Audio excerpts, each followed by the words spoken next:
All right, good evening, everybody. So good to be back with you. I see we've got quite a few people logged on.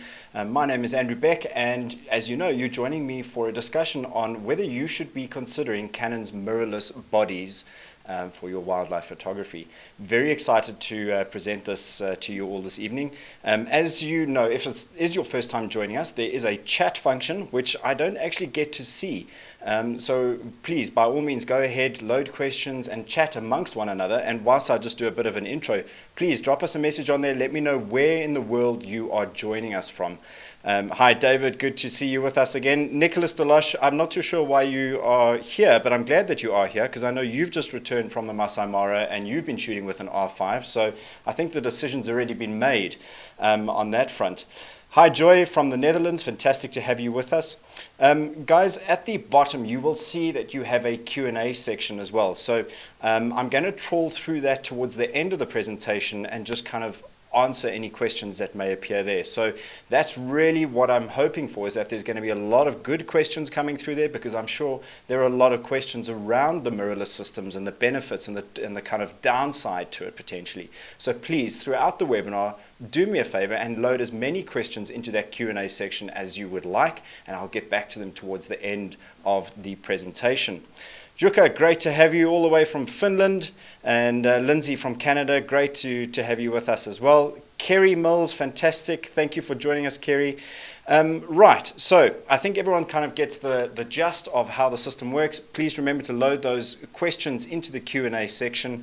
I'm going to dive into the presentation now, so just remember that I'm not going to have access to the chat as we go along. So feel free to leave questions in there, but both in the Q&A and the chat section as we go through this. Parag, hi, already in possession of the R5 from India. Fantastic, you lucky man you.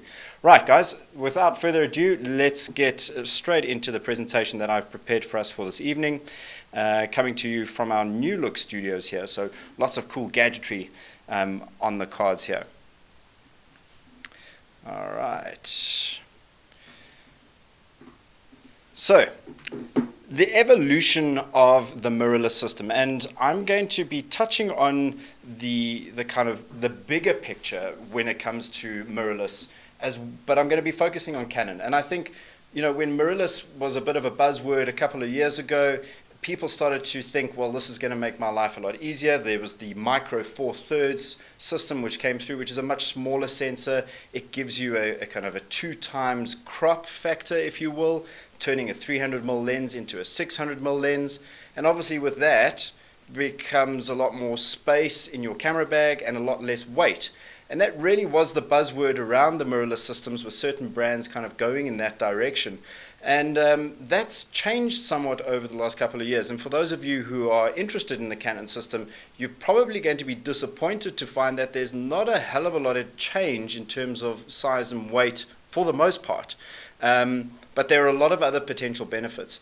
And so the evolution of mirrorless, and specifically from a Canon perspective, we're going to look at the bodies that they've released, when they were released. But I think it's only this year, with the release of the R5 and the R6, that Canon have really put themselves on the map. And I really think that they've done a good job on that, because a lot of Canon shooters were looking at other brands thinking, well, let me hang on and see what Canon's going to do. And I think they realized that, and they've done a really good job of delivering in that regard. So if we have a look at what has come out over the past couple of years, we have the EOS R, which was one of the first mirrorless cameras to be brought out from the Canon stable. And it was released in 2018 with 8 frames per second, not bad, 30 megapixels, really good, full frame sensor. And the big challenge here, have a look at this, is the refresh rate of 60 frames per second. And I'm going to expand on that in a little bit more detail as we go along. And the battery as well, with an LPE6N battery. So for those of you who are familiar with the Canon system, the 5D4, the 5D3, those big chunky batteries, those are the LPE6N batteries. Really good battery life, and absolute workhorses in both the 5D and 5D and 7D series. The big one here is refresh rate, and this is something that is quite important on a mirrorless front. Because you don't actually have a mirror showing you the live image through the camera, you're constantly relying on the electronic viewfinder to display what is happening through the lens onto that sensor and up through your viewfinder. There are numerous benefits to the electronic viewfinder, and I'll touch on those a little bit later on. But one of the big challenges here is that you have to look at how quickly that viewfinder is refreshed. So at 60 frames per second, there was a bit of lag or blackout. And what was happening, especially when guys were shooting with higher frame rates, is that they weren't able to accurately track a subject. So you wouldn't be able to see. And it almost felt as though you were having a slideshow of images displayed across the screen rather than having that real live instant feedback through the camera. Now, that has obviously been addressed in the subsequent bodies. But the EOS R was a really good introduction to the mirrorless system. And, you know, just in my chats with some of the guys from Canon and some serious Canon shooters, it really, when they launched the two cameras that we're going to discuss today, a lot of people focused on those and said, well, Canon's missed the mark. And they kind of missed the lenses that were kind of launched during this time, and I'll touch on that in a bit as well. And then the other body that was around for quite some time prior to the two cameras that were released this year in the R5 and the R6 is the Canon RP. It's a slightly smaller, more compact version of the R, and if you have a look at some of the specs here, it was 5 frames per second, 26 megapixels, also a refresh rate of 60 frames per second. And interestingly, part of this whole series of dumbing down and kind of making things a little bit more compact and more affordable only has a maximum shutter speed of 1/4000th of a second. And one of the things that I shoot quite a bit off of the RP, and one of the things that I find is that I need a lot of these guys. So this is the battery from the RP. You'll see it's not the LPE6N, it's the LPE17. A lot smaller, more compact, and doesn't deliver as much of a punch as the LPE16N. So I found that I've probably got about 3 or 4 of these spares along with me in terms of just making sure that I have enough battery life to get me through the day when I am out shooting with this. Now, obviously, that's less of an issue in the DSLR side of things because you're not using an electronic viewfinder. You're actually just using the camera's battery power to review images and to actually take the images. But whilst you're looking through that viewfinder, you're not engaging the battery as much as you would during a shoot with a mirrorless camera. So that's something to consider, is battery life is quite a big thing on the mirrorless cameras. Right, along with that, and as I said, this was a big focus. There were a number of lenses that were released, and I think from a wildlife photography perspective, one of the big ones in here is the 70-200. And it's a little bit smaller, more compact and lighter, so yes, you will be saving space and weight when you purchase the 70-200 RF series lens. It is an f2.8 lens and it is magnificent. And looking at some of the other lenses, a 28-70, a 24-70, 24-105, a magic little 35mm macro lens, which I have as well, 85mm 1.2, and just a really wide range of lenses. And I think what happened when Canon launched this is they've almost gone back to what was important. Back in the day, it was all about the glass and less about the body. And I think when they launched the R and the RP, a lot of people missed what they'd produced in the form of the glass and what they were able to do with these optics. I mean, some of these lenses are just absolutely phenomenal. And at that time, people then focused on the camera bodies and said, yeah, well, you know, it may not have this, it doesn't have that. Canon have missed the mark. But I think what happened was that there was a bit of pressure and they needed to drop something. They dropped an incredible range of lenses. They put out 2 bodies which were still fantastic in their own right. Quite rightly so, not up to scratch, not up to what they've delivered this year. But the focus was on the optics, and not just performance on the RF lenses, but how these mirrorless bodies were performing on the EF lenses. And even the EFS lenses. And that's something that as Canon shooters you should be very, very thankful for as far as I'm concerned, because on these mirrorless systems all of your existing lenses are backwards compatible. So that means that whether you shoot with a EFS lens or you have a whole range of EF lenses, they are 100% compatible. And not only are they compatible, but a lot of the tests are finding that these mirrorless bodies are actually getting better results out of those lenses. And there are a number of theories behind that, and I don't really want to go into too much detail on that. But this is a big question that a lot of people ask is, am I going to have to invest in new glass, and will my existing lenses work with this mirrorless system? And the answer to that is 100% yes. And the reason for that are these three adapters that they have dropped. Now, let's be clear. These are adapters and not converters. So it's got no glass in it. I'm going to show you one here. Try and get the camera to focus on this nice and quickly for you guys. Right, there is no glass in here. This is a simple adapter. It's not a converter, and really all it does is it reintroduces and maintains the distance between the back bayonet of the lens and the sensor. It takes it to the exact same distance as you would normally have on your DSLR camera. So you can picture this as essentially being a spacer to correct the difference in the distance between the back flange of the lens and the sensor itself. Now, three different adapters. What on earth for? Well, you have one filter which allows for a drop-in filter to be placed in there. So what that means is you could put in an ND filter or a polarizing filter into this, very much like you have on some of the bigger lenses, but because you can now apply this to any lens of any focal length, because it's been done at the source and at the base before light enters onto the sensor, you can pretty much use one filter and it will work on all of your lenses. You don't have to have the exact size that you may need for that initial lens, which is a really handy tool. And then there's a second one which has a control ring associated with it. Now this is quite a nifty little feature, quite handy, so you can see that studded control ring that you've got there. And what this control ring allows you to do is on the mirrorless systems and on these mirrorless cameras, you can actually go and assign a custom function to this control ring. So you can assign aperture, shutter speed, exposure compensation, and by simply just twisting the dial slightly, you would be able to then make that adjustment. And this appears on all of the RF lenses as well. You can see this little control ring over here allows me, I can then assign, I've still got my manual focus ring over here, but this little studded one in front here allows me to assign a function and control that function. Shutter speed, aperture, exposure, you name it, you can change it through this control ring. And that's very, very handy. So there's three of them. Which one do you need? Well, for me, I find that the stock standard converter is more than enough.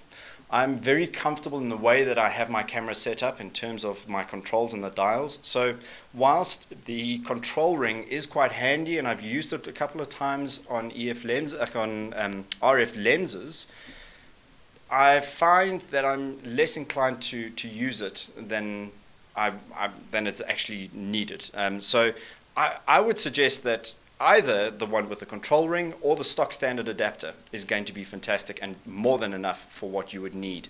And the cool thing is, if you're shooting off a crop sensor body and you have EFS lenses, once you attach that lens to this adapter, the camera will automatically detect the type of lens and change its perspective and apply a crop in camera automatically, which is really, really smart and intelligent as far as I'm concerned. Then the next two cameras came out, and all of a sudden Canon were on the map when it came to their mirrorless offering. And I'm pretty sure that these cameras need no introduction. In fact, I would imagine that most of you have spent a vast amount of time trawling the internet looking at these and deciding which one is probably going to work best for you.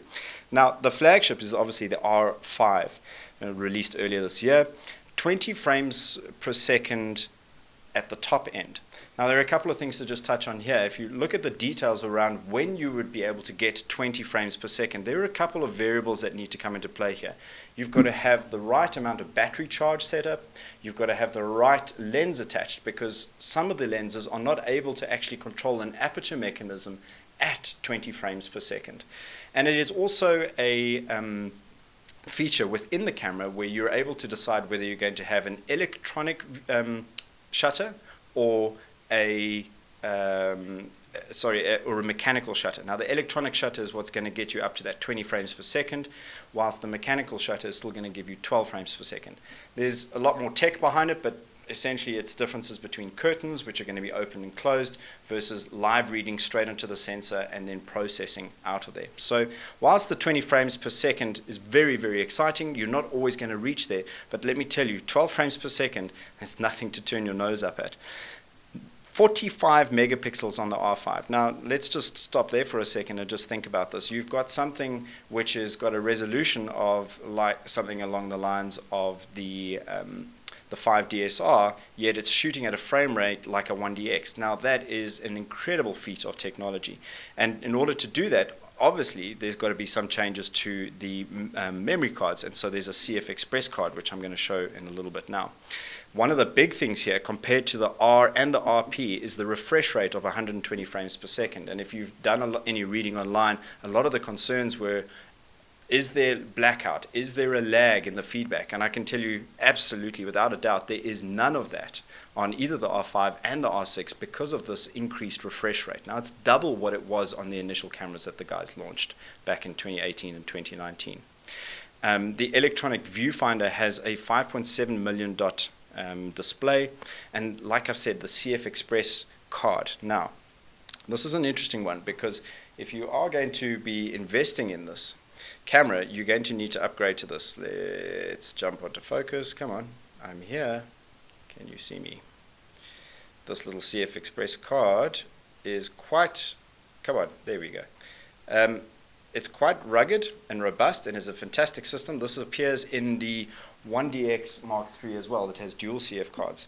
Now the big thing here is it has an incredible ability to write to the camera at a rate of knots, or allow the camera to write to it rather at a rate of knots. And that's how Canon are able to take 45 megapixel files at that frame rate and store them onto a memory card. And it's incredible to see just how far the technology has come on that front. The LPE6N battery, NH battery, slightly different to the LPE6N. Same shape, same size, just a little bit of extra punch, which is great. So if you're shooting off of a 5D4 or a 5D3 and you've invested in additional batteries on those cameras, they are backwards compatible. You can use them in these bodies. Just remember that the mirrorless systems are a little bit more power hungry by virtue of the fact that you're always using the electronic viewfinder. So you may find that the performance on those batteries in these cameras is a little bit off the mark. Then there's the R6. Also released at the same sort of time, 12 frames per second up to 20 frames per second, 20 megapixels as opposed to 45 megapixels, a refresh rate of 120 frames per second as well, a 3.7 million dot electronic viewfinder, dual SD card slots. So for those of you who've already been shooting with those SD cards, there's no need to upgrade to the CF Express card system, and again also LPE6NH batteries. Now, this camera has also been referred to as the R5 for the masses, and quite rightly so. If we pull together the two bodies next to one another and just compare them just for a second here, you'll see that it's really just when it comes to megapixel count, the quality of the electronic viewfinder and the card slots where the main difference comes in. So, you know, when you're looking at these two cameras, and a lot of people have asked me which one I would recommend, it really does come down to what you can afford and going for the absolute best that you can afford. And the R5 for wildlife photography is incredible, as is the R6. This is the thing, and so many people are confused by this because they're thinking that, well, you know, if I go for the R6, what am I losing in terms of the autofocus? Because that's usually been the trade-off when you go from something like a 5D4 or a 7D Mark II to something like a 1DX. Is, you know, I'm losing something by dropping down to one of these camera bodies.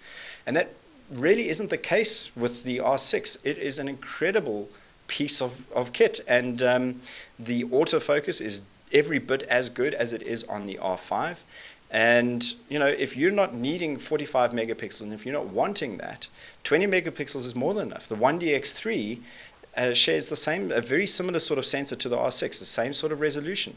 And really, when it comes down to it, if if the choice was there to have one R5 versus perhaps spending a little bit more and getting two R6s, I'd be quite happy with two R6s.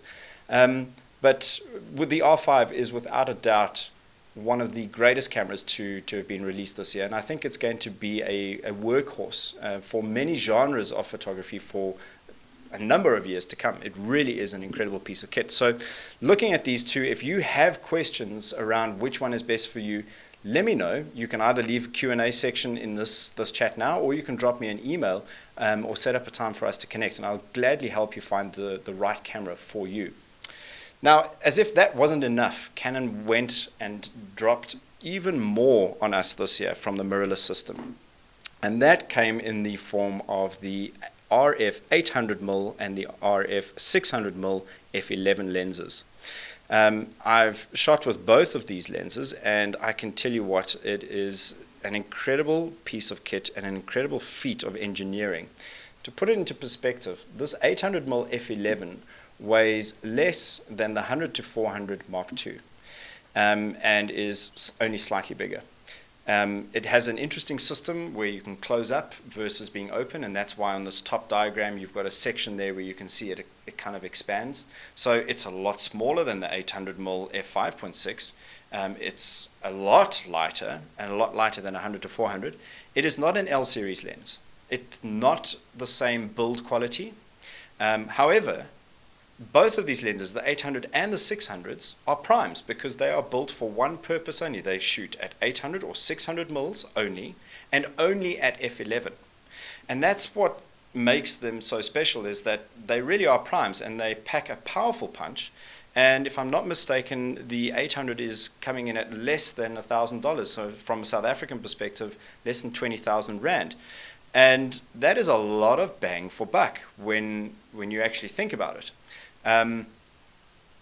The thing that a lot of people miss on this, for me, is that it wasn't that long ago that you weren't able to achieve autofocus at anything beyond f8 on a DSLR. And if you were able to do that, it was really only limited to the central focus point. These cameras are achieving autofocus at f11, not just in the center of the frame, but across the entire frame. And if you think that's mind-blowing, I'm going to take it a step further when I show you some images, because if you're wondering whether these lenses work with converters, they do. So let's have a look at a couple of images that I've taken. And one of the things that I was really excited about when I'd heard about this lens is that I love, and I often find myself putting 2x converters onto the 400 2.8, shooting at 800 mils with a maximum aperture of 5.6, getting close, looking for slightly different compositions. And I wanted to see just how this lens would perform from a bokeh perspective. And bokeh obviously is this pleasing quality that we're getting in the background. Look at the subject separation. This is 800 mils f11. Remember, you cannot change your aperture. You will shoot at 800 mils and f11, and that's it. And immediately when this was released, a lot of people said, yeah, but f11 has busy backgrounds and all this sort of thing. Well, no. Look at the separation between the subject and the background here. These are 3 examples, all shot with the 800mm f11. And I've chosen these intentionally because the one thing that I love with this, in the first image here, is that at this focal length, you're able to shoot something different. You create something slightly different. You're not simply representing a scene, you're creating a slightly biased interpretation. So there are a lot of opportunities which may be going amiss in the field simply because you don't have the focal length. And this lens allows you to explore different options. And all of these images were taken in the Sabi Sands, a destination where most people will tell you you'll be fine with a maximum of 300 mils. And I find myself shooting at 800 mils and trying and pushing and just getting something slightly different. And I really, really enjoyed it. This lens, with it being so light, you can swing it around for birds. It is absolutely incredible. And I really, really enjoyed shooting with it out in the Sabi Sands. So another great example of using a subject close in the foreground and then throwing a subject in the background soft and blurred. And again, a slightly different story. Using the natural environment here, you can see that there's a bit of bokeh, a bit of separation. Shooting through the foliage, using natural framing with the vegetation that's around there. So there are options to blur the foreground and to blur the background, which is something that a lot of people wouldn't necessarily associate with this lens. And again, for photographing birds, like this black-winged stilt, being able to get in nice and close like this is incredible. How often have you found yourself wanting to photograph birds, but just not being able to get close enough? And this is where this lens really comes in handy, to the point where you could go on a safari to pretty much anywhere in the world, I would say, with a 100 to 400 and the 800mm lens, and come back with really diverse and interesting images. So this lens for me, I mean, the image quality and the opportunities that it afforded me is just, it's amazing. And all of that for a really good price as far as I'm concerned. Again, it's not an L-series lens, but what it's going to do for you from a creative perspective is just out of this world. Being able to get in nice and tight, look for slightly different compositions. This has been shot at full frame at 800mm f11. And this is the kind of shot that I absolutely love. And it's also the kind of shot that I wouldn't normally be able to get if I was just shooting at 400mm. And the opportunity might not have been there if I'd had to put on a converter, pick up the camera, re-engage. By that time, the aux-spec is gone. So it's really nice to be able to explore this rather than having to change lenses, put on converters, or eventually crop when you come to an editing perspective. So it really is special. To take things one step further, both of these lenses work with converters. So on the left-hand side, 800mm f11. On the right-hand side, 1600mm f22. Just notice the subject separation there. And yes, the camera is able to achieve autofocus at f22. The AF area is slightly reduced on both at f11. It doesn't change at f22. So you've probably got about 60% AF coverage across the frame with the 800 and 600 f11 lenses. But it is unbelievable that these cameras can even achieve autofocus at that sort of range. And here's another example of an image that was captured at 1600mm and at f22. And so, yes, you're going to have to think a bit outside of the box as to how you could utilize it and what you're going to be able to create with it. But you know, for what it's worth and the price of this lens, it really does open up a whole new world for photographers. And I'm very excited by that. Right, so why mirrorless? Are you seriously still asking this question? Autofocus has changed, and the game has changed completely with the growth in the mirrorless markets. From a DSLR point of view, not going to go into too much detail, but essentially you have a mirror. Some of the light passes through the mirror onto the prism on the roof. Some of it passes down to an AF sensor. And the phase detection system aligns things. It drives mechanisms within the lens to make sure that everything's nice and sharp. And boom, you get something in focus. Your top-end cameras will have upwards of 100 AF points. Some of them have got like 160 AF points for you to select from. Not all of them are created equal. They come in different types and capabilities. But essentially, the take-home message here is that things have changed. On a mirrorless, you don't have that kind of passing of light down onto an AF sensor. It is all driven by the sensor itself, by those actual pixels. And this enables better autofocus performance both during video. It allows things for eye detection and face detection because it is smart and more intelligent. And this is really where it comes down to comparing these two systems. If you have a look at the AF areas of DSLRs, you're looking at about that from an AF area coverage. Now on a mirrorless system, it's 100%. On the R5, you have 5,940 dual pixel phase AF points. Let's put that into perspective. I think the 1DX Mark III is about 160. And on the R6, you have 7,072 AF points. And that essentially means that you can choose anywhere within the frame for the camera to try and achieve autofocus, and it will do it. And it will do it accurately, and it will do it fast. So some of the benefits now in these mirrorless systems is that you've got an improved ability to track and maintain subjects through the frame.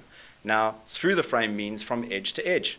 How many times have you photographed a bird in flight? And let's say that this is your AF area here. And as soon as that bird moves out of the edge of that AF area, the camera starts to hunt because it can no longer achieve focus. On the mirrorless system, it's literally going to utilize this entire frame to try and achieve focus. And it'll do it accurately and quickly. All of the AF points are equally sensitive and powerful. And with this comes a massive increase in AF area. And so I wanted to just show an example with a DSLR image, how I would go about photographing this scene. And for those of you who've traveled with me, you'll know, and those who joined Marlon and myself on Friday, I love photographing animals in their environment. And so for me, being able to kind of maximize space is important when I compose an image. And a DSLR kind of limits you to that because you can't put your subject right on the edge of the frame. However, on the mirrorless systems, I can achieve accurate focus on the edge of the frame every single time. Have a look at this. So here's the scene, subject right down at the bottom of the frame.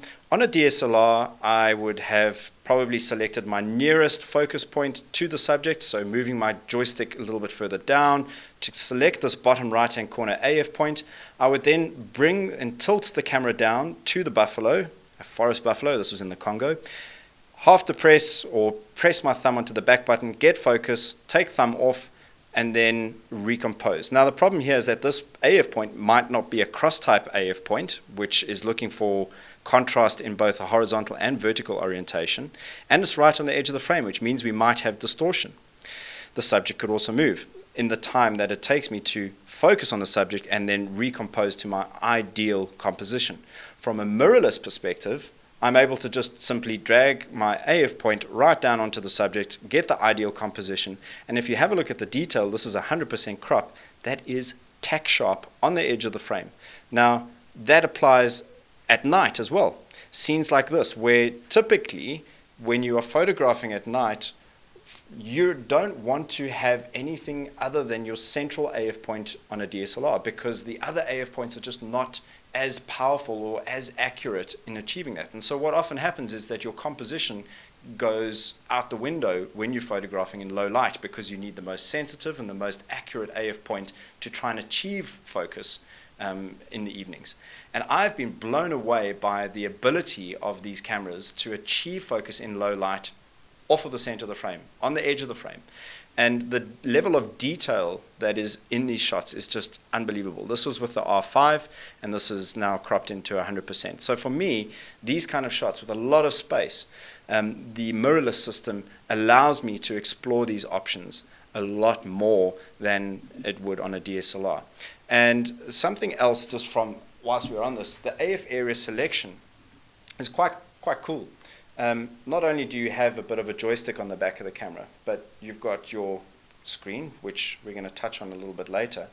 But you can drag your thumb across here very easily to select the AF points. So you don't have to jump down, left.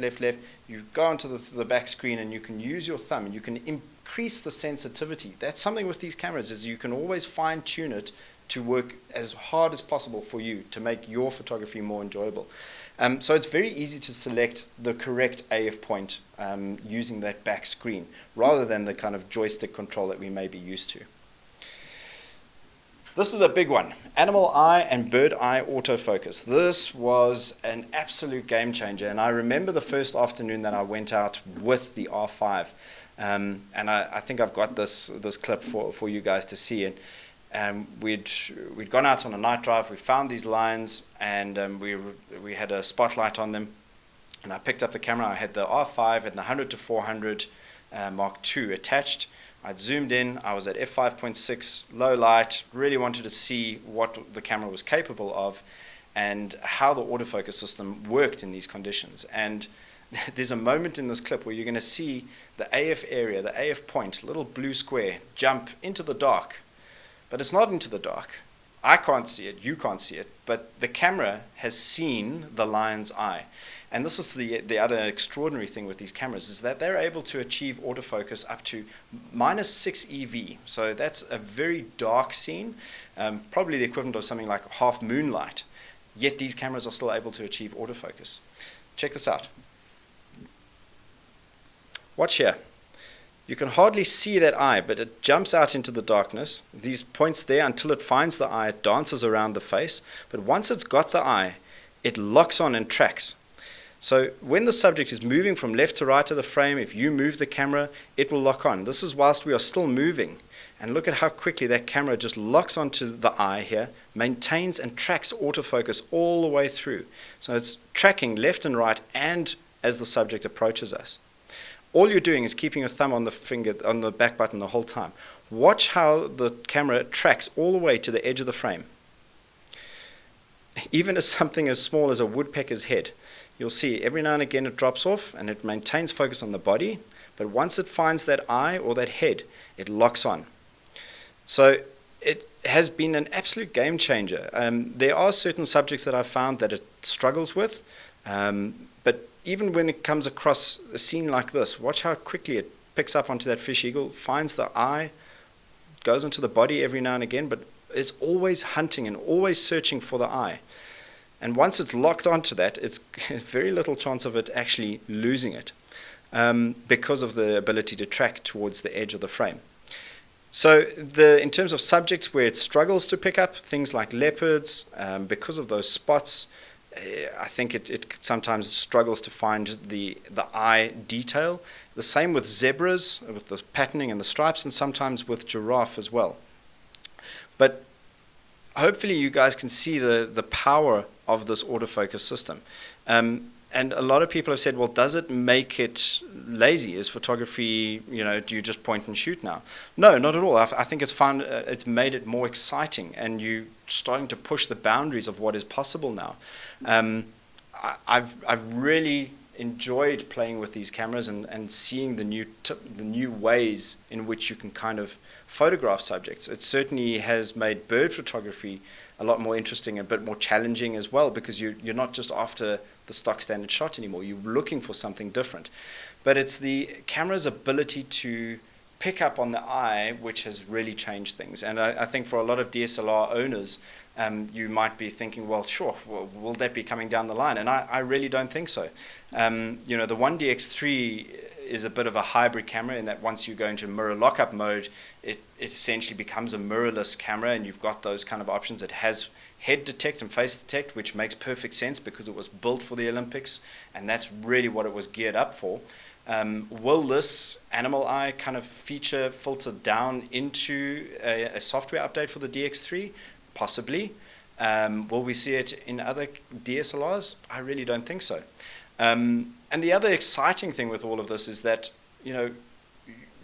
there are software updates and firmware updates coming out all the time. And because of the technology that's now in these mirrorless cameras, that means that your R5 of today could be very different come March next year if there is a firmware update. And it's as simple as downloading, popping your memory card in, updating, and you've got a new beast of a camera to work with.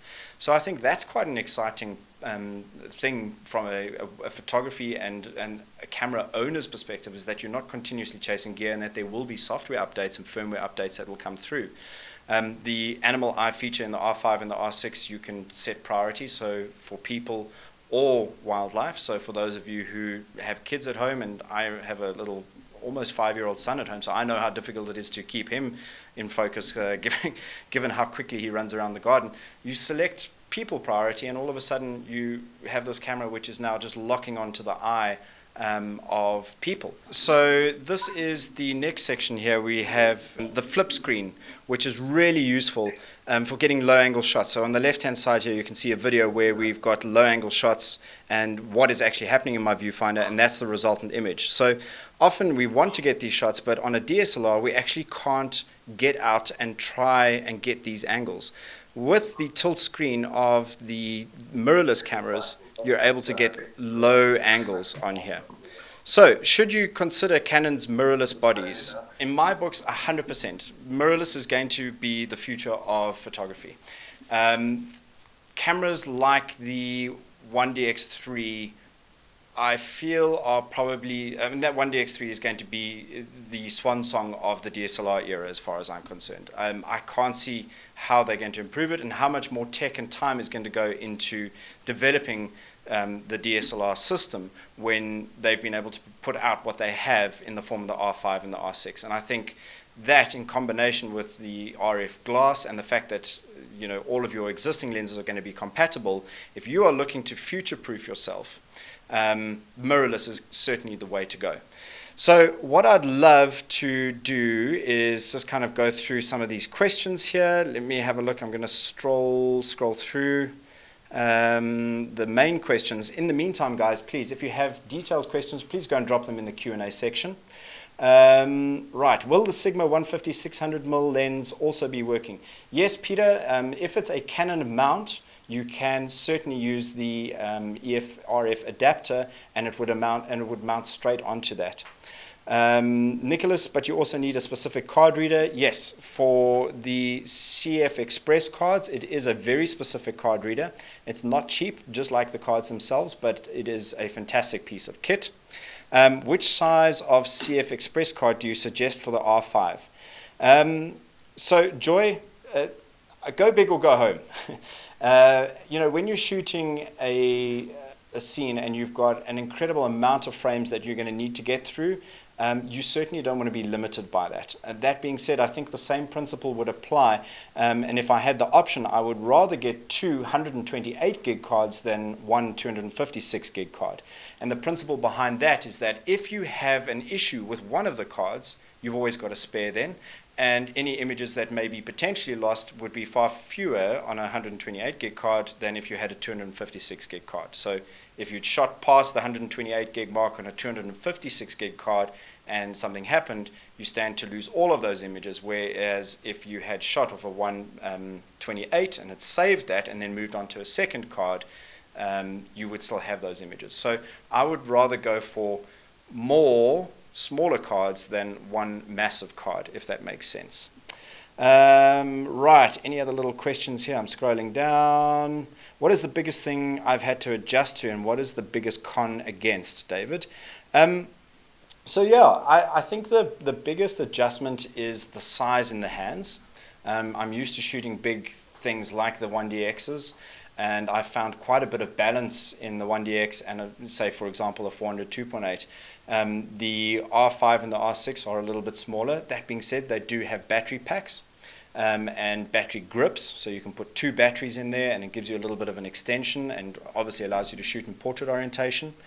One of the things I did find on the battery grip for the R6 is that the positioning of some of the buttons and the dials in the back there were a little off. The ergonomics were a bit of a challenge. But I really can't think of anything else. The only other side of things that you need to keep an eye on is obviously battery life. Whereas a DSLR, you're not using the battery the full time. With the mirrorless system, you're always using power on that electronic viewfinder, whether you're looking through the viewfinder at the top or you're having a look at the screen on the back of the camera. But overall, I think the big things for me have been the ease at which and the kind of new opportunities that the mirrorless system has presented. I mean, I'll give you an example with with the R5 and the 35mm lens on it. Animals walking right past the vehicle. As long as I kind of, I just drop the tilt screen out and I can see what's happening, and I look down, and keeping my thumb on that back button with the Animal Eye Autofocus engaged, I just kind of track, and for example, a lion walking past the vehicle, and I can track and shoot, and I know that every single shot will be sharp because the camera is going to lock onto that eye. A classic example with that elephant, it was so close to the vehicle, and I didn't have to do anything other than just kind of drop the camera. I could look in the viewfinder, make sure that my subject was actually in the ideal composition, keep my thumb on that back button. If it didn't find the eye of the elephant, it would find the head and lock on and achieve focus, and then just tap away when I shoot. Now, with a DSLR, that would have been a bit of a hit and miss type situation. And so it does open up a whole new world of opportunities. David, Andrew Ackerman saying, huge custom configuration options to suit your style. Couldn't agree more. little things, and I know you can do this on your DSLRs as well, but creating a little My menu, the green menu in the Canon system, and adding things like your Wi-Fi transfers, whether you're going to select mechanical or electronic shutter. So if you're wanting to photograph a bird in flight and you want a little bit more than the 12 frames per second, go into the electronic shutter rather than mechanical. Being able to customize that, being able to customize your dials and your buttons. It really, the options are endless. The sensitivity of the autofocus points moving around when you scroll your thumb on the back of your touchscreen, for example. RF lenses may also have firmware updated. So yeah, there are a lot of other options here, and one of the big things I think that's going to be coming through as well is that inside these cameras you're having a certain degree of processing. So the DPP software and the proprietary information that Canon has there, every one of the images that you take has already been run through that kind of system before being saved on the card. So regardless of the lens, there's going to be all sorts of corrections and adjustments taking place to give you a much better quality image at the end of the process as well. Let's see, Q&A, let's open up here. From what I've heard and read, the R5 sounds incredible, but not having had a chance to test drive it, what is the biggest thing you've had to adjust to, and what is the biggest con? I think I've answered that one, David. Really, it's very similar to shooting a DSLR, especially now that the frame rates, the refresh rates on the electronic viewfinder are up at 120 frames per second. Nothing really to adjust to be perfectly honest, just new opportunities to be explored. I have a Nikon Z6, but considering changing to Canon due to the Animal Eye system being better and zoom lenses on offer. Any advice re-changing brands? An interesting one. I would say, I'm going to treat this because Marlon's also dropped in a loaded question there. Let's be diplomatic about this. First things first, the best camera that you can have is the one that's with you when you need it, number one. Cameras don't take good images. People behind the cameras do, number two. Number three, and I think this is where things are going to get interesting, is that there has been a lot of time and effort being put into developing great cameras by a number of brands. And I know that Nikon have released a bunch of new mirrorless systems and new cameras now as well. I think there are a number of things to consider when you're choosing to switch brands. Number one is the history, the presence of that brand in the country, the service centers, the service quality that is on offer in your country. The lenses that are available is also a big one. And whilst there are a number of third-party lens manufacturers making lenses for cameras, there's nothing quite like having that match of a brand of camera and that lens together. And so from that perspective, Canon have a wide range of lenses, not only from the EF side of things, but now with the RF. And there's still more coming down the pipeline. And from what I understand, what these guys are pushing and doing in terms of the optics, and they're pushing boundaries the whole time, it seems as though that's not going to stop, and that there's going to be an equally diverse and broad range of lenses on offer in the RF mounts as they already are on the EF mount.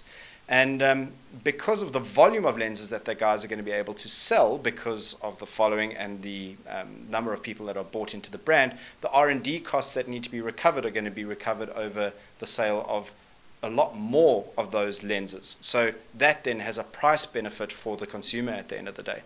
So yeah, would I consider moving across to Canon? For sure. I think they, if you'd asked me this, I think in the beginning of the year, I would have been very hesitant. I shoot off the RP, a great little camera, but it doesn't quite live up to the standards of what the DSLRs that I've been shooting in the past do. The R5 and the R6 have changed that completely. So yes, by all means, I would seriously consider the switch. If you have two or more animals in a frame, how do you lock Animal Eye AF on the one you wish without the AF point jumping from one animal eye to the other? So, Parag, you can actually set where the starting point for that focus is. And typically I would say use the central AF point. So if you are wanting the animal eye focus to lock onto a subject, you would place the central focus point over that subject, engage the animal eye autofocus, it would then lock onto that eye. You could then recompose, and once it's locked on there, it would stay with that subject. So that's a great way of doing it. It's about where your AF detection starts. So set that to the center of the frame, and then you can actually select the subject out of a series of subjects. I hope that answers that. Right, I'm going to jump back into the chat quickly, see if there's anything else in there. Any last minute questions or concerns, guys? I'd love to assist. Obviously, this is a free webinar. I'm going to be posting this onto our YouTube channel in the next couple of days. If you have any other questions, please do get in touch. You have my email address. It's andrew@wild-eye.co.za. Thank you again for joining me. And as always, thank you to all of you who've been joining us on these webinars throughout the year. Hopefully we've brought a little bit of life and excitement and entertainment into your homes. But from all the team here at Wild Eye, we really do appreciate your support on both these free and premium webinars. And we're just going to continue trying to change the way that you see the world, whether it's from your home or whilst you're on safari with us. A lot of good things happening, a lot of change coming your way. So please do stay tuned. Thank you again for joining me, and good night.